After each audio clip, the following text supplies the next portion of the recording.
Soul Shakedown by Gareth R.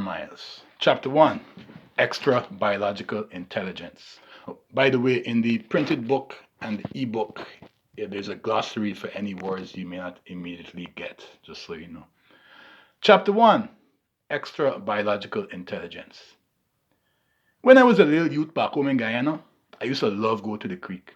Those was good times. I used to go there direct from school every day and stay till pops come and start bellowing at me like an ox about how it's time to do me homework and milk the goats and thing. The white sand used to be the Sahara Desert, and the lizards and the ants was the big and the small dinosaurs. Sometimes all them tall, fine, smooth bark trees used to resemble African warriors too. Tall, tall Maasai warriors, all painted up in white and brown and green for battle. Yeah, those was nice times, man. Not like now with all this shooting up and chopping up and thing. What I used to love best about the creek was diving in it from off of the bridge. The way how that deep, deep red a foot from the surface used to just give way to sheer blackness right beneath.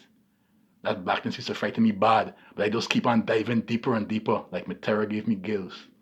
I dive and dive till I couldn't dive no more. Then I'd go barreling to the surface like cannonball and splash around gasping and gulping like Bangameri pan fishing line. That is how it feel when I plug myself into the soul scope. I didn't know what the rest to expect when I first pick up them electrode things and stick them on my temples. I just there staring up at one horrific, squirming mass of gutty and treaty looking things that they wrap around one cast iron looking globe that they're hanging suspended from the ceiling, with the electrode things dangling from it like daddy long legs. It's sheer terror this thing inspiring in my gut, but they got an outraged determination deep down inside there that's stronger than the fear. I press them electrodes hard up on my temples, and they're sticking, and then it's like I diving in the creek again. Instead of the sharp, cold jolt I used to get from the creek water, it's a tingly heat I feeling all through me. But other than that, it's just like diving. The same sense of pressure upon my eardrums, and my eyesight gone out. Baps! Just like that.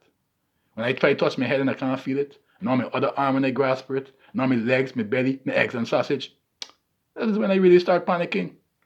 You can't just take away a man's whole body and expect him not to panic. I feeling like I'm going to be trapped in this pitch black nothingness forever. Next thing is a heavy, heavy pressure I feeling all around me, like one commodity constricting me till my ribs want pop, and then, badaps! I torpedoing towards something I didn't even know is what. Something like a massive cluster of diamonds and stalactite-looking crystals. It's just blazing out light, all colors like a prism, intense and crackly like it's rainbow and lightning's love child. I now hit this light, and it wrapped around me and starts throwing me around like hurricane winds. Next thing I know, I crashing into this crystally whatever it be, but I ain't feeling no impact. I just kind of melt straight through it, and then inside it, and then... But wait now. I should fill you all in on some things before I get into that.